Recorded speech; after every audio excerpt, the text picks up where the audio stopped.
এই গ্রামটা ছিল একদম শান্ত।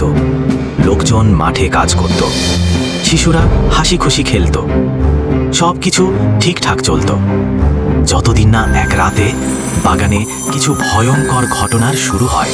সেই রাতে হঠাৎ করে বাগান থেকে এলো এক অদ্ভুত আওয়াজ। একটা সাদা ছায়া গাছের মধ্যে দাঁড়িয়েছিল, নাড়া দিচ্ছিল বাতাসে। দূরে বাঁশির আওয়াজ আর গাছের পাতা কাঁপার শব্দ। সেই রাতের পর কেউ আর বাগানের পাশ দিয়ে হাঁটত না। লোকজন বলতো ভূত বাগানে ঘুরে বেড়ায়। অনেকে গ্রাম ছেড়ে পালিয়ে গেল। তবে একজন ছেলে ভয় পায়নি। সে ঠিক করল, এই ভূতের রহস্য আমি ভেদ করব।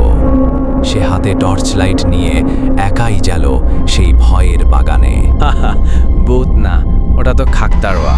আর যেটা ভয়ের শব্দ মনে হচ্ছিল সেটা ছিল গাছে বাঁধা এক বাঁশি। বাঁশির হাওয়ায় বাজার শব্দ, ঝাপসা আওয়াজ থেকে ধীরে ধীরে কমে যাওয়া।